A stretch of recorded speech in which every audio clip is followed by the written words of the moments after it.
Hey, Coach Tom here, coming at you with your next 21-day transformation home workout. It's a hero wad. It's a beautiful chipper in which we're going to take a lot of foundational gymnastic movements and we're going to put them all in one laundry list, if you will. We're going to try to complete those as fast as possible. As always, we have 3 tiers that we can roll through. We have a power option, a strength option, a lean option. All options are fairly the same, except for the lean option. As you'll see under the taskbar there, we have a reduced amount of reps and we have a modification on the push-ups as well. I will spare you me reading out the entire laundry list, but you can see that we have some foundational movements of burpees.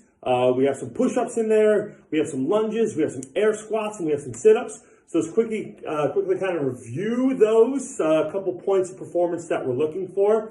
On the burpee, coming down to about that quarter squat, in which we plyometrically drop to the ground. Preferably, when we drop to the ground, we want the hips and the shoulders to lower at the same time. Want to bias the upper body a little bit. We're going to exert some plyometric force and push up, and then scoot our feet in, hop our feet in, if you will, into that squat position, hit a plyometric jump there at the end. Of course, always our go-to option if we're just getting into this, if we need a little bit of a modification, if we have some joint problems or some range of motion limitations, we could always come down to that quarter squat, place our hands on the ground, step back, 2 feet, lower ourselves, press up, step in, 1, 2, and then rise and take out the jump if we wish. So for the push-ups, just like the burpee, looking for those shoulders and hips to lower and rise at the same time, relatively at the same time,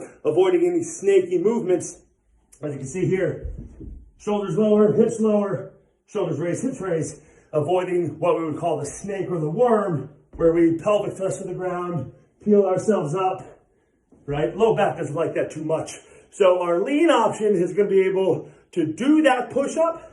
However, we're going to shorten the moment arm, the external moment arm, and make that push-up a little bit more manageable. We even have the option to box our push-ups to shorten that lever arm even more.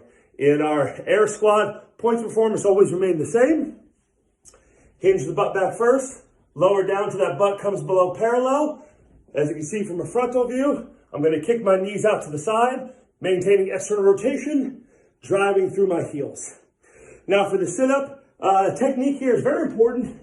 As we come down, we want to maintain our butterfly position of the legs. And the reason why we do this, as opposed to hitting sit-ups in our traditional fashion, one, we're going to create a lot more range of motion for the sit-up to go through, turn on those abdominals a little bit more, but more so when we kick the knees out, we limit the involvement of your hip flexor, ensuring that we bias the entire midsection and really put this movement on the structures that it's designed for, and that is your interior abdominals. Whew. Hey, smoky. So you see that we have lunges in there. Now, for most of us, this is going to be a home workout, so space is going to be a little bit limited.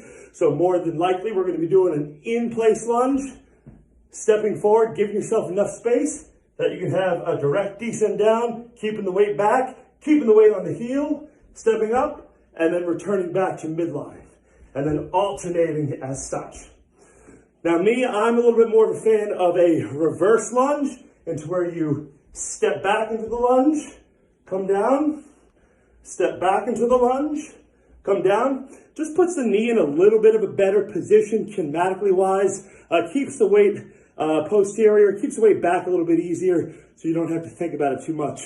And you can see as I ran through just a few of those repetitions of those movements, my heart rate is already high. So this is going to be a challenging workout. So make sure you have some water on you. Make sure that you're giving yourself enough time to complete this, right? Make it challenging, but also make it inside your capacity and skill set. So I wish you the best of luck on this workout today. Have a lot of fun, and we'll see you tomorrow.